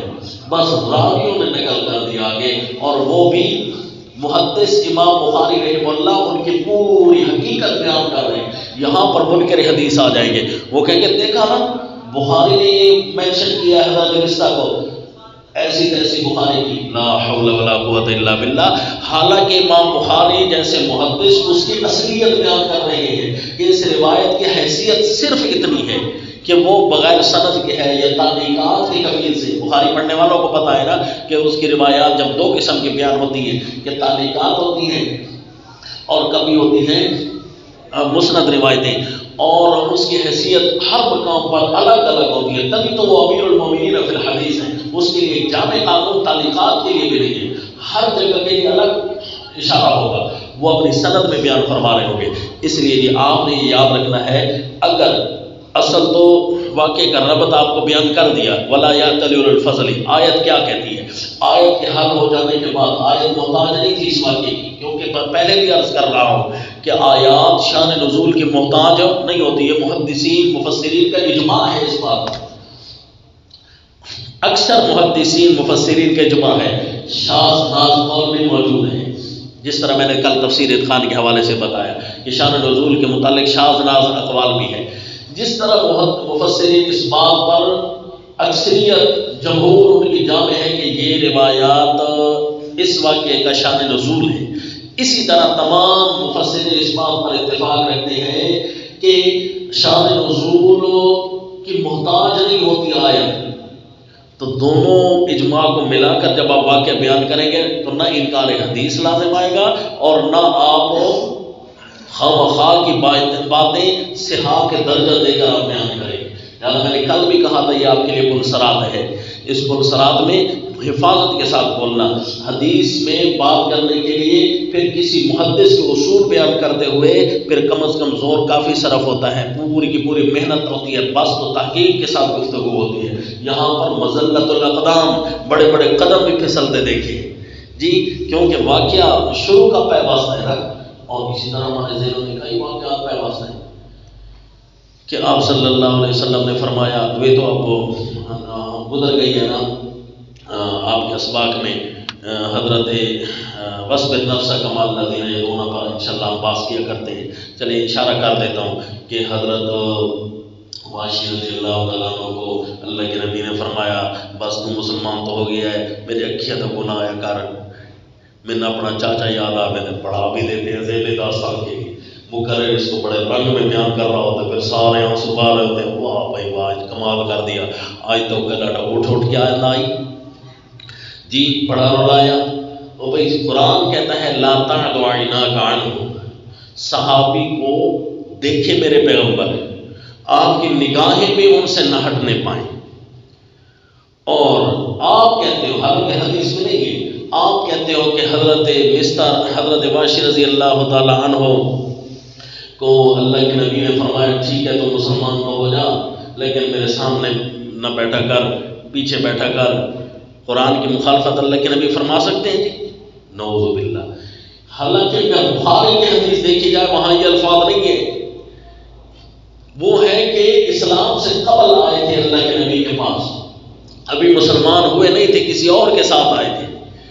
تو اللہ کے نبی چونکہ مہمان ہوتا ہے تو اللہ کے نبی صلی اللہ علیہ وسلم نے اس وقت صرف یہی جملہ صرف اس لمحے کے لیے کہا تھا, پھر ان کے اس روایت اسلام کا تذکرہ تک نہیں پڑھ لیں بے شک, پھر بڑھا بھی دیتے ہیں ذیل داستان کے لیے. تو اسی طرح بعض مشہور باتیں صحابہ کے بارے میں ہمارے ذہنوں میں بیٹھ چکی ہیں, یہ ہمارے سامنے غیر مسلم کے داغ ہیں جو ہمارے ذہنوں میں بیٹھ چکے ہیں. جس طرح حضرت حسین رضی اللہ تعالیٰ عنہ کا نام پکا ہمارے ذہنوں میں یہ آ گیا ہے کہ حضرت امام حسین. کئی داغ ہیں جو اس وقت حضرت امام ابوبکر صدیق بھی تو فرمائے نا، امام بڑے کو کہتے ہیں تو پھر تو صاف آنکھیں جی حضرت امام حسین ہے. لیکن امام کا مطلب اگر کچھ اور لیتے ہیں تو امام کا مطلب ہے، کہتے ہیں امام کا مطلب ہمارے ہاں یہ ہے، غیر لوگ کہتے ہیں کہ جس طرح انگلیاں 5 ہیں نا اس طرح شرطیں بھی 5 ہیں. پہلی شرط یہ ہے کہ امام عالم الغیب کو کہتے ہیں، اس لیے وہ حضرت حسین رضی اللہ تعالیٰ عنہ کو امام حسین کہتے ہیں. ورنہ پیشوا ہونے کا معنی وہ نہیں لیتے، امام سے مراد الہ ہونا لیتے ہیں. تو پھر ہم بھی اس وجہ سے تو نہیں کہیں گے، ہم سیدنا حسین رضی اللہ تعالیٰ عنہ کو پیشوا کہیں گے، امیر المجاہدین کہیں گے، امیر المومنین کہیں گے، امام کہیں گے، امام المسلمین کہیں گے، الہ نہیں کہیں گے. اس لیے پھر یہ القاب تو سارے صحابہ کو دیں گے، سیدنا صدیق اکبر کو بھی دیں گے. تو یہ غیر کے اثرات ہمارے ذہنوں پر بیٹھ جاتے ہیں نا. تو پھر اسی طرح حضرت واشی رضی اللہ تعالیٰ عنہ کے بارے میں بھی ہمارے ذہنوں میں بیٹھا ہوا اور کئی دفعہ آپ نے بھی بیان کیا ہوگا. بسم اللہ جی. تو لچھے دار تقریر تو تب بھی بنتی ہے کیونکہ سب سے بڑا خطیب ہونے کے لیے جاہل ہونا شرط ہوتا ہے. کیونکہ اگر تحقیقانہ جملے بیان کرے گا تو اس کو کون بلائے گا جی. تو اس لیے پھر روزی روٹی کا مسئلہ بنتا ہے. نہیں بلائیں گے، محقق بنے آپ انشاءاللہ کا قرآن صحیح طریقے سے بیان کریں. لوگ بیچارے پیاس سے ہوتے ہیں، ان کو جا کر سنائیں. بڑی ضرورت ہے لچھے دار جملوں پر تحقیق اور پر زور نہ لگایا کریں. یہ قرآن و حدیث پر زور لگائیں، بہت کچھ بیان ہونے کے لیے کافی ہے. ابھی دیکھ لیں گے کتنا ٹائم ہو گیا اور ہم سے ایک یا 2 آیتیں حل نہیں ہو رہی. وَلَا يَأْتَلِ أُولُو الْفَضْلِ مِنْكُمْ وَالسَّعَةِ أَن يُؤْتُوا. سیدنا صدیق اکبر رضی اللہ تعالیٰ عنہ نے فرمایا اچھا میری کوئی ناراضگی ہے مستہ پر، میں بس اس کو تو دیتا تھا وہ اب نہیں دوں گا. حضرت سیدنا صدیق اکبر جیسی شخصیت ہو اور صدقے خیرات کو تو بند نہیں کرتی، لیکن ایک شخص سے ناراضگی سے ہو گئی. تو ایک شخص سے بند کرنے کا معنی یہ نہیں ہے کہ سارے صدقے خیرات سے اعراض کر رہے ہیں، نہ جناب اس کا حصہ کسی اور کو دے دیں گے. یہ کیوں انہوں نے کیا ہے؟ اچھا جی یہ تو روایت درجہ ثانیہ کی مان لی جائے تو تب یہ بات ہے. اگر اس واقعے کے سارے خط و خال کے متعلق کوئی فیصلہ نہ دیا جائے کہ بھائی ہم کوئی فیصلہ نہیں دے سکتے کہ یہاں پر کیا ہوا تھا، باقی ناراض ہوئے بھی تھے کہ نہیں ہوئے تھے، یہ کسی اور وجہ سے فرمایا تھا کہ میں نہیں دیتا، ضروری تو نہیں ہے ناراض ہوئے تھے. اہم ممکن ہے واقعی کہ بھائی اصل خط و خال ہمیں نہیں پتا، اس کی کیا وجہ، بھائی ہم کیوں نہیں پڑھ رہے، کیوں کانپ رہے ہیں، کیوں ڈر رہے ہیں کہ حضرت سیدنا صدیق اکبر نے پتہ نہیں شاید نہ کہا. ہم اس لیے ڈر رہے ہیں نہیں کہ وہ بھی بدری صحابی آ گئے. حضرت مستہ رضی اللہ تعالیٰ عنہ اور بدری صحابہ کے بارے میں ہم کمزور مسلمانوں کو یہ پتہ ہے کہ اللہ نے ان کے لیے مغفرت کا فیصلہ کیا ہوا ہے. تو سیدنا صدیق اکبر کو پتہ نہیں ہوگا جی؟ کیا خیال ہے؟ سیدنا صدیق اکبر رضی اللہ تعالیٰ عنہ جیسی شخصیت کو پتہ نہیں ہوگا کہ کیا مسئلہ ہے؟ اب پتہ نہیں جی واقعے کے خط و خال کیا ہے. ہم یہ کہتے ہیں کہ صحابہ کو آپس میں لڑاؤ نہیں، پتہ نہیں کیوں بند کیا ہے. اگر روایت کو مانتے ہیں تو پتہ نہیں کیوں کہ ناراضگی بھی تھی کہ نہیں، یا کسی وجہ سے قسم اٹھائی یا کیوں اٹھائی، یا یہ فرمانا ہوگا کہ میں اس کو دوں گا اس کو اب نہیں دوں گا، اس کی ضروریات شاید اتنی نہیں ہے جتنی اس کی ضروریات ہے. مثال دے رہا ہوں. تو خواہ اپنی زبان کو ہم کیوں کھولیں گے؟ روایت کا درجہ بھی وہ نہیں ہے کہ جہاں پر ہم جج بن کر بیٹھ جائیں اور روایت کو گواہ کے طور پر رکھیں اور صحابہ پر ہم اپنا فیصلہ صادر فرمائیں. تو جب روایت اس پائے کی نہیں ہوتی اور خود محدثین اس کی طرف سند لگا کر اشارہ بھی فرما رہے ہوتے ہیں کہ دیکھ لو اس کی یہی کچھ حیثیت ہے، تو محدثین نے ہی ہمیں پڑھایا ہے. محدثین کا انکار نہیں کرنا، محدثین نے ہی ہمیں یہ راہ دکھائی ہے کہ اس کی یہی حیثیت ہے. تو اس لیے جی ہم یہ کہتے ہیں کہ خواہ اس واقعے کو جوڑ توڑ کر بیان نہ کریں. بعض اوقات ہمارا بیان نقصان دے جاتا ہے، روایت ہم پوری نہیں سمجھ سکتے، پورے خط و خال واقعے کے نہیں بیان ہوتے اور ہم اپنی طرف سے خط و خال بیان کر کے صحابہ کو کوئی نہ کوئی متون قرار دیں یا سیدنا صدیق اکبر کو غصے کو ناجائز قرار دینے لگ جائیں. حضرت مستہ رضی اللہ تعالیٰ عنہ کو بچاتے نہ سیدنا صدیق اکبر پر ہم بات کرتے ہیں، نہ سیدنا مصطفیٰ پر بات کرتے ہیں، کیونکہ وہ بھی بدری صحابی ہیں، وہ بھی بدری صحابی ہیں، وہ خلیفۃ الرسول ہیں، وہ بدری صحابی ہیں۔ اتنے بڑے درجے والے لوگوں پر گھنٹوں گفتگو کرنا اور پھر کسی ایک کو بالآخر مجرم قرار دے کر اٹھ جانا، یہ ہماری جگہ نہیں ہے جی۔ خامخواہ صحابہ پر بات کرنے کے لیے، سمجھے جی؟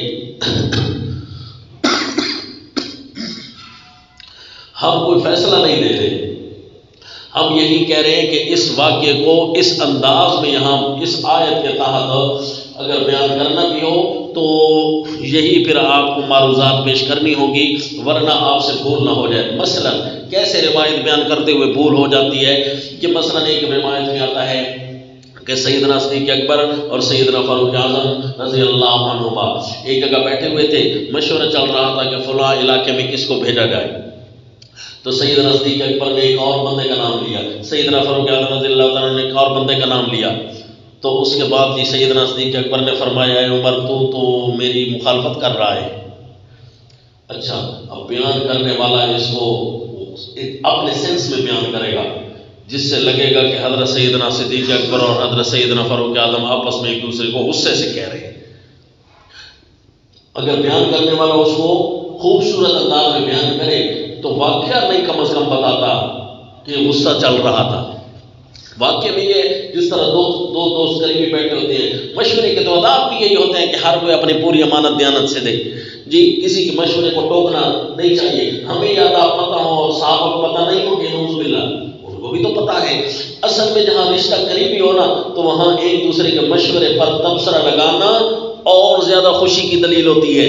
سیدنا صدیق اکبر نے حضرت عمر کو فرمایا، اچھا پھر آپ میرے والا مشورہ نہیں دیں گے نا؟ تو یہ قربت، دوستی کی قربت ہوتی ہے اور اعلیٰ قربت کی دلیل ہے۔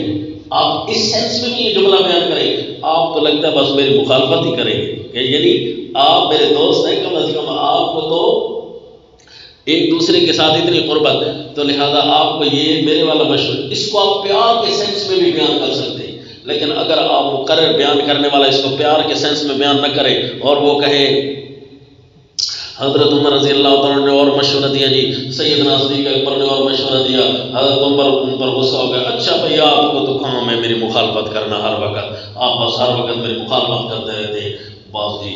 پھر سامعین سننے والے کہیں گے کہ ہاں تھوڑی بہت ناراضگی آ گئی تھی، پھر بعد میں انہوں نے صلح کر لی تھی، صحابی ہوتے ہیں تو آپس میں خیر ہے، تھوڑی گرمی سردی آ جاتی ہے، پھر حضرت موسیٰ اور حضرت ہارون میں نہیں آ گئی تھی، تو لہذا یہاں پر انہوں نے صلح کر لی ہے۔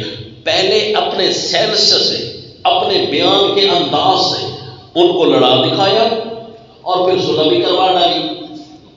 تو پہلے شروع سے بیان ہی ایسا کرے، روایت ساتھ نہیں دے رہی آپ کی، بیان ایسے انداز سے کرے کہ صحابہ کی محبت اور پیار نظر آئے، قرآن کی موافقت نظر آئے۔ قرآن کہتا ہے رحماء بینہم، صحابہ آپس میں شیر و شکر ہے۔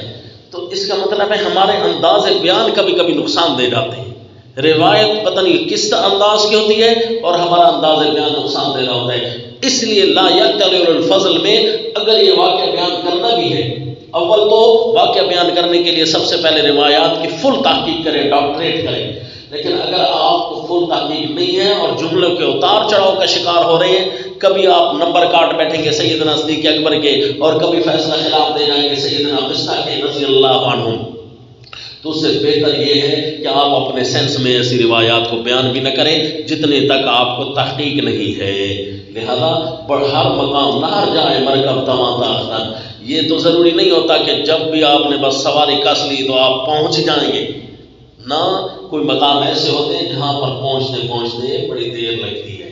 وَلَا يَأْتَلِ أُولُو الْفَضْلِ مِنْكُمْ وَالسَّعَةِ أَن يُؤْتُوا أُولِي الْقُرْبَىٰ وَالْمَسَاكِينَ وَالْمُهَاجِرِينَ فِي سَبِيلِ اللَّهِ وَلْيَعْفُوا وَلْيَصْفَحُوا أَلَا تُحِبُّونَ أَن يَغْفِرَ اللَّهُ لَكُمْ، چاہیے تمہیں کہ معاف کریں، نہ قسمیں کھائیں اولو الفضل، فضیلت والے لوگ۔ اچھا، لا یا تلے، اگر مانا یہی قسم کھائے والا کرے تو پھر تو لگتا ہے کہ بندہ غصے کی وجہ سے قسم کھا بیٹھتا ہے، اس لیے اللہ نے آگے فرمایا وَلْيَعْفُوا، چاہیے کہ معاف کریں، وَلْيَصْفَحُوا، اور درگزر کریں۔ اس کا مطلب ہے غصہ ہوتا ہے پھر بندے کو معاف بھی کرنا پڑتا ہے۔ لا یقتل، اگر یہ من اقتلا اذا حلف، باب افتعال سے ہونا کہ اقتلا سے، تو اس کا معنی حلف لینا ہے۔ اچھا جی، اور اگر یہ اقتلا سے نہ ہو، علیہ سے ہو، من العلیت، من العلیہ سے ہو، تو اس وقت یہ حلف۔ اگر یہ الغن سے ہو، اس کا مصدر کیا ہو؟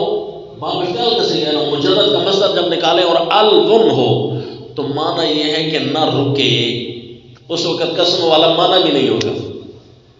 اب اللہ کی مراد تک بھی تو پہنچ رہا ہے، اور خواہ مخواہ ایک لفظ پر ہم بیٹھ تو نہ جائیں، پوری کی پوری اس کی لفظی تحقیق تو کریں۔ اس کا معنی شاید یہ نہ ہو قسم کھائیں، ایک ترجمہ تو ہے نا قسم نہ کھائیں، اور ایک ترجمہ کیا ہے؟ لا یقصر، تفسیر مدارک والے نے معنی کیا لا یقصر من العلو، یہ دوسرا معنی بھی تفسیر مدارک والے نے کیا ہے۔ اس کا مطلب ہے زور لگتا ہے نا تحقیق پر، سارے مفسرین بیچارے بیان فرما رہے ہیں، ہم ہیں کہ بس ٹرین کے پیچھے چل رہے ہیں۔ ہاں جی، لا یقصر من العلو یعنی نہ پیچھے ہٹے، قسمیں نہ کھائیں بلکہ پیچھے بھی نہ ہٹیں۔ خرچ کرنے سے پیچھے بندہ کیوں ہٹ جاتا ہے؟ کوئی بھی وجہ بن سکتی ہے، اگر تو وجہ ناراضگی والی ہو، کسی نے غلطی کی ہے، وَلْيَعْفُوا، اس وجہ کو مٹا ڈالو، معاف کر ڈالو۔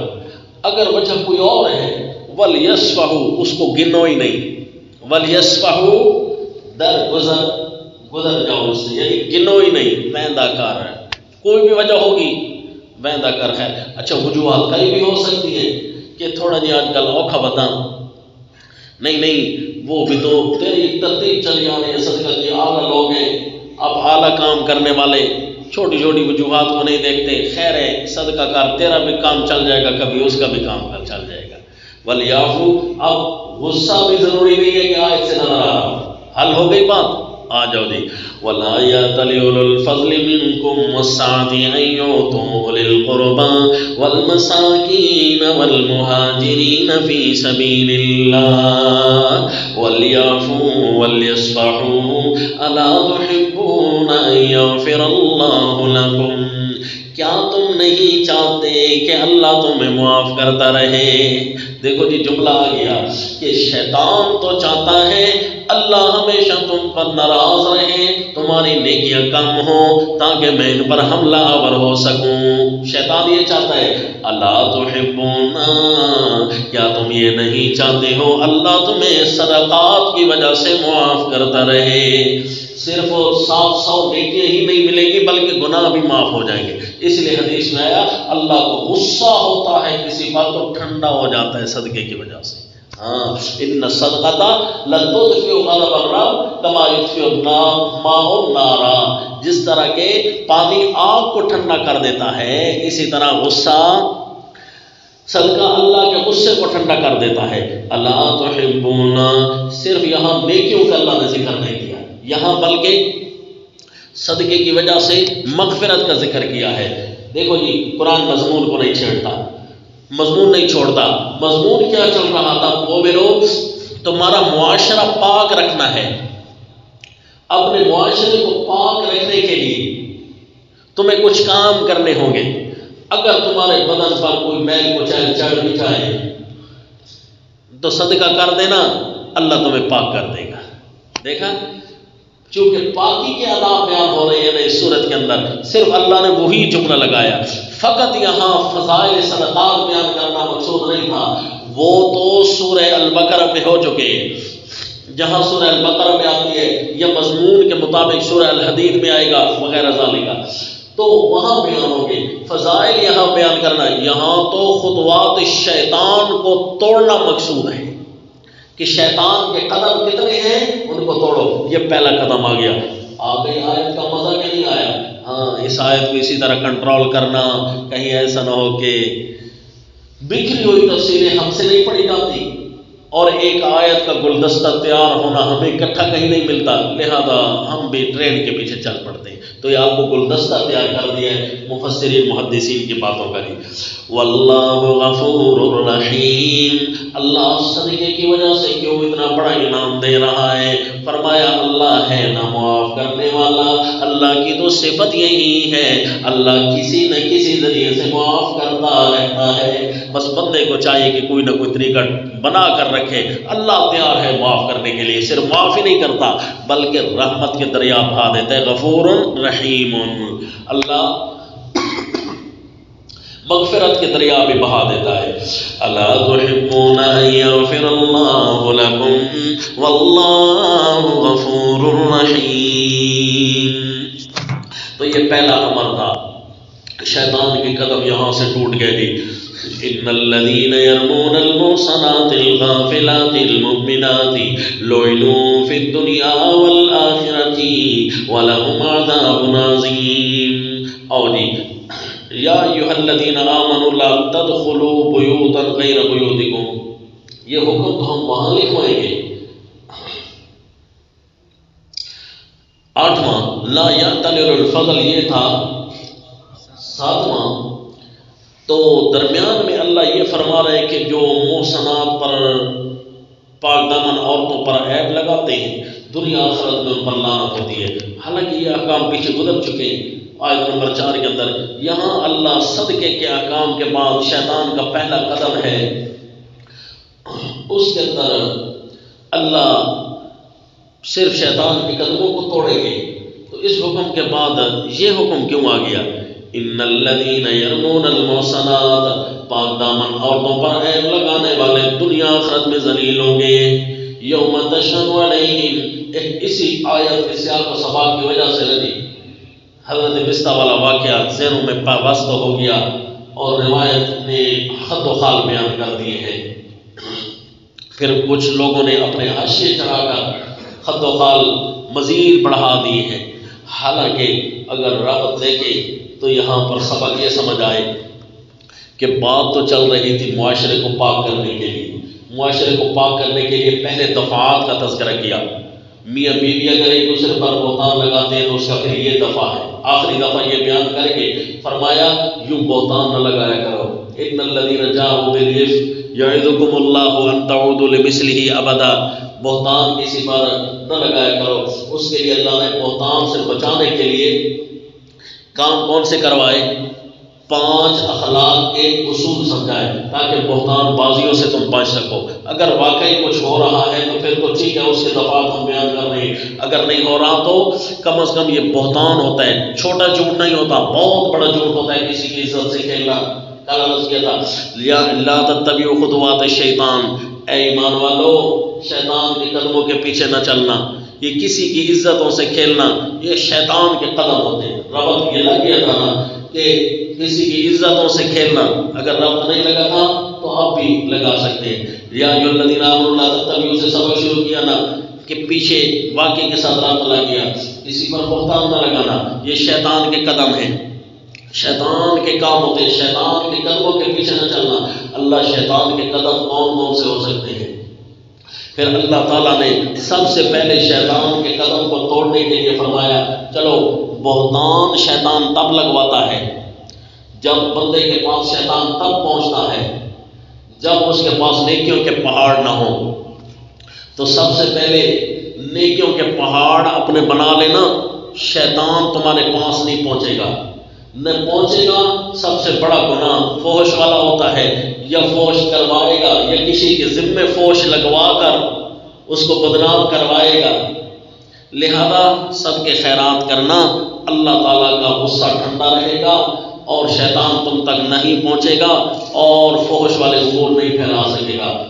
اس لیے شیطان اگر کسی کے ذمے فحش والے امور لگوائے وہ دنیا آخرت میں بندے معلوم ہو جاتے ہیں۔ جو یہ بہتان والے واقعات میں دیکھا بات چلی کہاں سے تھی اور کہاں آ کر رک رہی ہے، بات پوری مربوط گفتگو ہے۔ بات شروع یہیں سے ہوئی تھی کہ دیکھو دفعات بیان کرنے کے بعد بہتان نہ لگانا، ورنہ یہ بہت بڑا جھوٹ ہوتا ہے، یہ شیطان کے قدم ہوتے ہیں، اور شیطان تم تک پہنچتے ہوئے بڑے آسانی سے پہنچ جاتا ہے، لہذا پہلے تو شیطان کو اپنے قریب پہنچنے نہ دو، خصوصاً صدقات خیرات کرو، پہنچنے نہ دو۔ اور اگر شیطان پہنچ گیا نا کسی پر بہتان لگوانے کے لیے تو اس کی دنیا آخرت میں سزا یہ ہے۔ اب رات تو بھول جا رہی ہے، ان الذین یرمون المحصنات الغافلات المؤمنات، اس لمبے گفتگو کو مختصر الفاظ میں کیسے آپ کو لکھوا دوں؟ اگر مختصر الفاظ میں آپ نوٹ کرنا چاہتے ہیں تو صرف یہ لکھو، دفعات تہمت کے بعد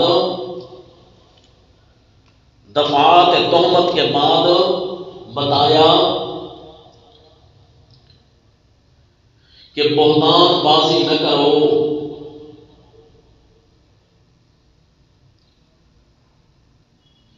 اللہ تمہیں واعظ کرتا ہے کہ کبھی نہ کرنا، اللہ تمہیں واعظ کرتا ہے کہ کبھی نہ کرنا۔ یہ شیطان کے قدم ہوتے ہیں، یہی شیطان کے قدم ہوتے ہیں، یہ کہ بجائے یہی شیطان کے قدم ہوتے ہیں۔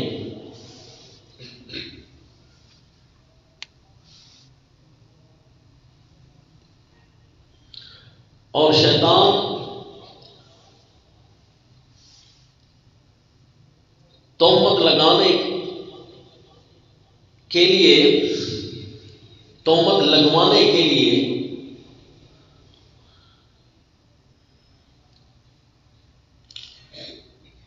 تم تک آسانی سے نہ پہنچ سکے، تہمت لگوانے کے لیے تم تک آسانی سے نہ پہنچ سکے،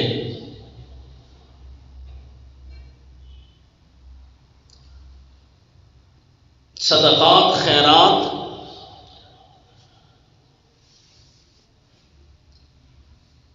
سے نیکیوں کے پہاڑ کھڑے کر دینا،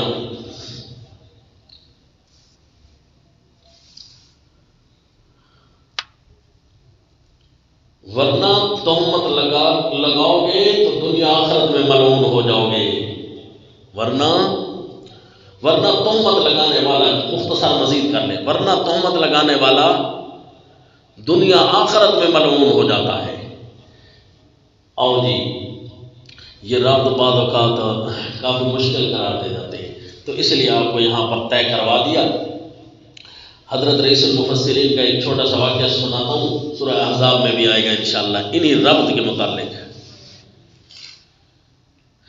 لکھ لیے جی کہ بات کہاں سے چلتی ہے اور اچانک دور دراز نکل کر بات کہاں سے اور نکل آتی ہے۔ حیران ہو گئے تھے سید سلمان ندوی رحمہ اللہ، شیخ القرآن کے ساتھ ایک ملاقات میں اکٹھے ہو گئے تھے، انہوں نے فرمایا حیران ہوتا ہوں سورہ احزاب دیکھ کر ربط نہیں لگتے، کبھی اللہ فرماتے ہیں یا ایھا النبی اتق اللہ ولا تطع الکافرین، کبھی اللہ فرماتے ہیں غزوہ احزاب کو چھیڑ دیا، کبھی اللہ ازواج مطہرات کے اسباق کو چھیڑ دیں، یا ایھا النبی قل لازواجک و بناتک ان کنتن تردن الحیاۃ الدنیا، اچانک حضرت زید والا واقعہ آ گیا، اچانک اللہ فرماتے ہیں وخاتم ولکن رسول اللہ وخاتم النبیین۔ تو حضرت رئیس المفسرین کا عبارت سنائی، یہی اس قسم کی باتیں انشاءاللہ سورہ احزاب میں جا کر جب حضرت شیخ القرآن رحمہ اللہ نے فرمایا کہ ہمارے استاد یوں ربط ارشاد فرماتے تھے، تو اپنی ڈائری بند کی، ڈائری اٹھا کر بیٹھے تھے، ڈائری بند کی اور کھڑے ہو کر کہنے لگے کہ واقعی آپ کے جو شیخ تھے اللہ نے ان کو واقعی قرآن فہمی عطا کر رکھی تھی۔ جی حیران ہو گئے تھے، اور یہ روابط جو حضرت نے بیان فرمائے ہیں، عجیب عجیب انداز کے جملے لائے ہیں حضرت نے اپنی تفسیر بے نظیر کے اندر۔ تو کچھ کوڈ ہوتے ہیں جن کو مزید ہمیں کھولنا پڑتا ہے، اور کچھ واقعی تصریح سے لکھے ہوتے ہیں، تو لہذا ان کوڈز کو سمجھنے کے لیے یہ مزید میں نے آپ کو ایک عبارت لکھوا دی کہ یہ دو رکوع ان دو عبارتوں کے اندر آپ سے مربوط حل ہو جائے بس۔ ان الذین یرمون المحصنات، بات تو درمیان میں کوئی اور چل رہی تھی نا، اصل تو دفعات کا ذکر تھا، وقفہ کرتا ہوں بھائی، اصل تو دفعات کا ذکر تھا کہ دیکھ لینا یہ دفعات ہے، اگر کسی نے بہتان لگائے ثابت ہو جائے تو یہ ہے، ورنہ حکم لیام ہے، خامخواہ بہتان لگانے کی اب سزا بھی سن لو. دفعات تو سن لی ہے نا، طریقہ تو سن لیا. شیطان کے قدموں کے پیچھے چلے ہو، یعنی اگر کوئی چلے شیطان کے قدموں کے پیچھے، شیطان تم تک آسانی سے پہنچا ہوا ہے کیونکہ صدقے خیرات تم نہیں کرتے ہو. شیطان تم تک پہنچ گیا اور تم نے بہتان کسی پر لگا دیا تو اب سزا بھی سن لو. ان الذین یرمون المحصنات الغافلات المؤمنات، جو پاک دامن عورتیں، الغافلات کا معنی کیا لکھیں گے؟ یارانوں سے غافل. اللہ اور مومنات کو غافل جو کہہ رہا ہے، مومن تو بڑا ہوشیار ہوتا ہے، عقل مند ہوتا ہے، تو یہ یارانوں کی شرارتوں سے غافل. ان بیچاریوں کو پتہ ہی نہیں ہوتا، پاک دامن عورتوں کو، کہ یہ تمہارے والے شرارتیں اور گندے معاشرے کیا کر رہے ہیں. ان بیچاریوں پر بھی تم پاک دامنی کے پر سوالیہ نشان بن جاؤ ظالموں. دھیان کرو. ان الذین یرمون المحصنات الغافلات المؤمنات، کوئی جو پاک دامن عورتوں پر عیب لگاتے ہیں، الغافلات جو یارانے جیسی شیطانی امور سے غافل ہوتی ہے، انہیں پتہ ہی نہیں ہوتا.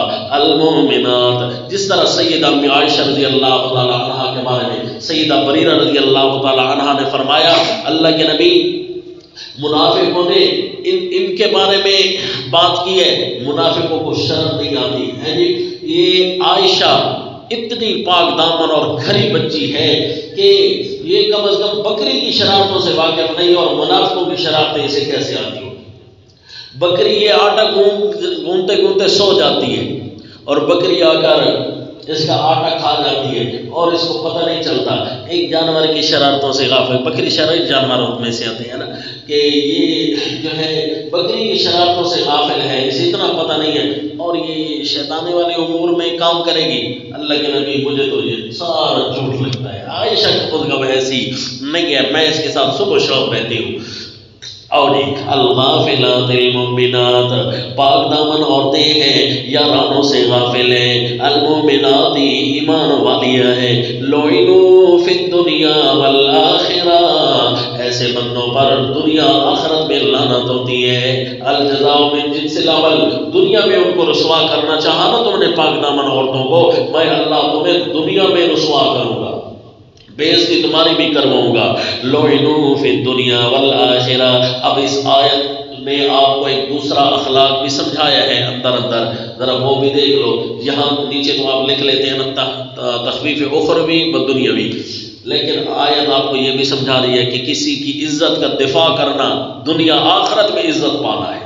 جی، کسی کی عزت پر بات کرنا، اس کے خلاف گفتگو کرنا، دنیا آخرت میں اگر لعنت ہوتی ہے تو کسی مومن کا دفاع کرنا وہ دنیا آخرت میں بندہ عزت پاتا ہے. اسی لیے اللہ نے تہذیب الاخلاق میں سمجھایا تھا کہ تم یہ کہا کرو، اول تو ہم کسی مومن کے خلاف بات نہیں کرتے. مومن کے خلاف بات کرنا تو صاف لگتا ہے سبحانک ھذا بہتان عظیم، اللہ کے اوپر شرک کا بہتان نہیں ہے. اسی طرح مومن جو ہوتا ہے نا کامل، اس کے اندر یہ پاک دامنی کے خلاف بہتان نہیں لگ سکتا. اور لعنوا فی الدنیا والآخرہ ولہم عذاب عظیم یوم تشہد علیہم السنتہم وایدیہم وارجلہم بما کانوا یعملون. جس دن گواہیاں دیں گی ان کی زبانیں ان کے خلاف. یہ زبانوں سے بہتان لگاتے تھے نا، آج زبانیں بول رہی ہیں. وایدیہم، ہاتھ کے اشاروں سے کسی کے خلاف بات کی ہے. اور قرآن میں آتا ہے نا ویل لکل ہمازۃ لمزہ، ایک اشاروں کے ذریعے کسی کی بے عزتی کرنا، یہ ان کے ہاتھ بھی بولیں گے. وارجلہم، پاؤں کے اشاروں سے چل چل کر کہیں جانا اور انہیں کے محفلوں کا حصہ بن جانا، جہاں پر مومنوں پر بہتان لگ رہا تھا وہ پاؤں بھی گواہی دیں گے. بما کانوا یعملون، ان کے کرتوتوں کی جو وہ کرتے رہے. یہ کب ہوگا؟ یومئذ یوفیہم اللہ دینہم الحق ویعلمون ان اللہ هو الحق المبین. جس دن اللہ پورا دے رہا ہوگا ان کو بدلہ سچا، اللہ ان کو سچا اور پورا بدلہ جس دن دے رہا ہوگا نا، وَيَعْلَمُونَ، اس وقت یہ جان لیں گے أَنَّ اللَّهَ هُوَ الْحَقُّ الْمُبِينُ، بے شک اللہ ہی ہے سچا کھولنے والا بات کو. ہاں لوگوں کے سامنے تو بڑی باتیں چھپی رہی، لیکن اللہ نے ساری بات آشکارا کر دی. واقعی اللہ سچ ہے، الخبیثات للخبیثین والخبیثون للخبیثات، گندی عادتیں گندوں کے واسطے ہیں اور گندے گندی عادتوں کے واسطے ہیں۔ گندے الخبیثات گندا، گندی عادتیں گندے مردوں کے لیے ہیں اور گندے مرد گندی عادتوں کے لیے ہیں۔ العادات الخبیثات والطیبات للطیبین، اور ستھری عادتیں للطیبین ستھرے مردوں کے لیے، والطیبون للطیبات، اور ستھرے مرد ستھری عادتوں کے لیے ہی تو ہوتے ہیں نا۔ یہ اللہ نے صرف مردوں کا ذکر کیا، عادات کا ذکر کر کے عورتیں تابع ہو گئی۔ جس طرح باقی احکام میں مردوں کے تابع ہوتی ہیں نا، اسی طرح اقیم الصلاۃ میں مردوں کو حکم ہے نا، تو عورتیں اس کے تابع ہو گئی ہیں، تو اسی طرح یہ تابع ذکر ہو جائے گا۔ اولئک مبرؤون مما یقولون، یہ تمام، کیونکہ اولئک پھر آ گیا، یہ تمام صحابہ، یہ تمام مرد، اولئک مبرؤون، حالانکہ یہاں سیدہ امی عائشہ رضی اللہ تعالیٰ عنہ کا دفاع ہو رہا ہے، اللہ سارے صحابہ کی بات کر رہے ہیں، یہ سارے کے سارے مرد ہوں چاہے عورتیں ہوں، اولئک مبرؤون مما یقولون، یہ سارے کے سارے بری ہوتے ہیں ان باتوں سے جو لوگ کہہ رہے ہوتے ہیں۔ یقولون کا فاعل ذکر نہیں کیا، جو لوگ کہہ رہے ہوتے ہیں، لوگوں کی کیا باتیں، جتنے منہ اتنی باتیں ہوتی ہیں، جتنے منہ بھی صحابہ کے خلاف مومنین کے خلاف بولیں گے، مومن بری ہوتی ہے۔ اولئک مبرؤون، کوئی گندی عادت طیب مرد کے ذمہ لگائے، طیب معاشرے کے ذمہ لگائے، یہ مومن بری ہوتے ہیں۔ اولئک مبرؤون مما یقولون لهم مغفرۃ ورزق کریم۔ اللہ مومن کیوں اتنے پاک ہیں؟ ان سے کوئی نہ کوئی غلطی ہو نہیں جاتی، گناہ نہیں ہوتا صحابہ سے، غلطی ہو جاتی ہے، یا زمانہ جاہلیت میں گناہ ہو جاتا ہے۔ غلطی کس کو کہتے ہیں؟ چوک جانے کو، بولنا چوکنا دونوں معاف ہوتے ہیں۔ ایک ہوتے ذنب، گناہ کرنا، گناہ صحابہ سے نہیں ہوتا۔ کہ مثلا آپ روزے میں پانی پی جاتی ہے نا، یہ بھول ہوتی ہے، اور آپ کلی کرتے ہوئے روزہ آپ کو یاد ہوتا ہے نا، کنٹرول سے پانی باہر ہو جاتا ہے اور پانی اندر چلا جاتا ہے، اس کو غلطی کہتے ہیں۔ اور گناہ کیا ہوتا ہے کہ جان بوجھ کر آپ نے پانی پی لیا، تو پہلی بات پر نہ کفارہ ہے نہ قضا ہے، دوسری بات یعنی غلطی پر صرف قضا ہے، اور تیسری بات پر گناہ بھی ہے، کفارہ بھی ہے اور قضا بھی ہے نا، تو تینوں کے الگ الگ احکام ہے۔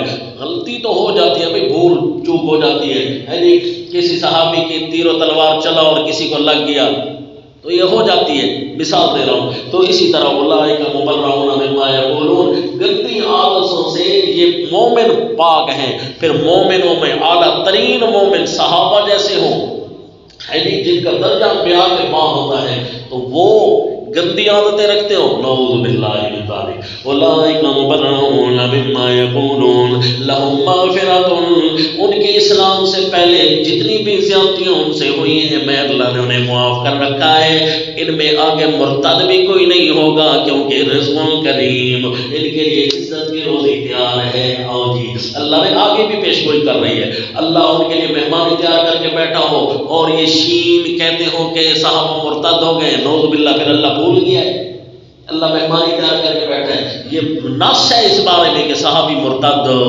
نہیں ہوگا۔ مرتد جو آپ کو نظر آئیں گے وہ خود پہلے مرتد تھے، انہوں نے اسلام، وہ پہلے منافق تھے، انہوں نے اس لیے اسلام کا بعد میں انکار کر دیا رسول اللہ کے زمانے میں کہ پہلے ہم کرسی کی بھوک کی وجہ سے ساتھ تھے، لیکن اب صحابی کوئی گناہ نہیں کرتا کیونکہ اللہ نے ان کے لیے عزت کی روزیاں تیار کر رکھی ہیں۔ الزمہم کلمۃ التقوی ورزق کریم، اور ان کے لیے عزت کی روزی تیار کر رکھی ہے۔ یہ تو ہو گیا الخبیثات اور الطیبات کی موصوف جو محذوف نکالا ہم نے، کون سا؟ العادات، کیونکہ قرآن صفت ذکر کرتا ہے، موصوف ذکر نہیں کیا۔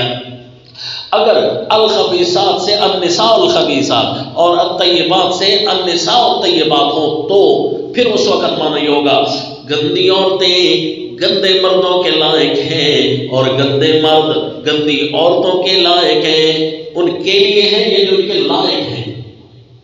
یہ نفی لیاقت کی یہاں بھی مراد ہوگی. حرم ذالک علی المؤمنین میں جس طرح عرض کیا تھا کہ جائز تو ہے نکاح اگر دوسروں کے ساتھ ہو جائے، طیب کا خبیث کے ساتھ ہو جائے تو چل تو جاتا ہے، لیکن لائق تو نہیں تھا نا، اچھا تو نہیں تھا نا. اس لیے اللہ فرماتے ہیں نبی کا گھر ہو جی، اور نبی کے گھر کے بارے میں تمہارا یہ خیال ہو کہ اللہ نبی کے گھر کو گاند لے آئے گا. نعوذ باللہ. الطیبات للطیبین، عائشہ کو بنایا ہی نبی کے لیے صلی اللہ علیہ وسلم. الطیبات للطیبین، تو لہذا درخت اپنے پھل سے پہچانا جاتا ہے. صحابہ یہ درخت نبوت کے درخت کے پھل ہیں. اگر تم نے صحابہ پر بات کی ہے نا تو سمجھو تم نے نبی پر بات کی ہے. اس کا مطلب ہے نبی نعوذ باللہ طیب نہیں تھے، جو ان کے پاس طیب نہیں پہنچی، نعوذ باللہ تم نے نبی پر بات کی ہے. تو اللہ تعالیٰ اعلیٰ ترین طریقے سے دفاع صحابہ فرما رہے ہیں. جب یہ آیتیں نازل ہوئی نا تو رسول اللہ صلی اللہ علیہ وسلم نے فرمایا فاستبشری یا عائشہ، عائشہ تجھے خوشخبری ہو کہ اللہ تعالیٰ نے تیری برات نازل کر دی ہے. یعنی اس آیت کے ضمن میں برات بھی آ گئی ہے، ورنہ تو اللہ احکام بھی اپنے پورے بیان کر رہے ہیں نا، اور آیت کے ضمن میں برات آ گئی ہے. صرف حضرت ام عائشہ کی برات ہی نہیں ہے، اللہ کے نبی نے تو صرف ان کا فرمایا ہے نا، باقیوں کا انکار تو نہیں ہے. صرف حضرت ام عائشہ کو خوشخبری سنائی ہے، ورنہ حقیقت تو یہ ہے کہ سارے صحابہ کے لیے خوشخبری تھی. اولئک مبرؤون، کہ صرف ام عائشہ کے بارے میں ہوتا نا تو قربان اللہ کے قرآن پر اللہ نے عقلوں کے دروازے بھی بند کر دیے اور پچھلوں کے دروازے بھی بند کر دیے، اور اسی واقعے کے اندر کئی صحابہ پر بہتان لگیں گے، تو اس لیے اللہ نے ساروں کو بری کر دیا. اولئک مبرؤون، یہ تو ایک عائشہ پر بات کر رہے ہیں، سارے صحابہ پاک ہیں. اولئک مبرؤون مما یقولون، سارے صحابہ پاک ہیں جی. اس لیے جی حیرت یہ ہوتی ہے، اس آیت کو کیا کہتے ہیں؟ آیت اعلان برات، تطہیر ام عائشہ کے لیے یہ آیت نازل ہوئی ہے. سیدہ ام عائشہ رضی اللہ تعالیٰ عنہ کے برات کا اعلان ہے اس آیت کے اندر. صرف اس آیت میں یہی مفہوم نہیں ہے، اس میں بھی برات ہے. یہ تو آپ کو واقعے کا سارا خد و خال بتا دیے. اب کسی روایت میں ہے کہ یہ 6 آیتیں نازل ہوئی، 10 آیتیں نازل ہوئی، 8 آیتیں نازل ہوئی سیدہ کی برات کے اندر ہے جی. پہلے 18 کی 18 آیتیں نازل ہوئی ہوں، 26 کی 26 آیتیں نازل ہوئی ہوں. یہ اس بات کا کلیئر کوئی بھی ثبوت نہیں ہے کتنی آیتیں نازل ہوئی ہیں. بہرحال یہ سارا ابتدائی حصہ برات ام عائشہ رضی اللہ تعالیٰ عنہا کے حق میں جا رہا ہے. اس لیے یہ اعلان برات آ گیا جی اس آیت میں. اولئک مبرؤون مما یقولون لهم مغفرۃ ورزق کریم. رکوع آپ سن چکے نا، یہ 3 رکوع ہو گئے.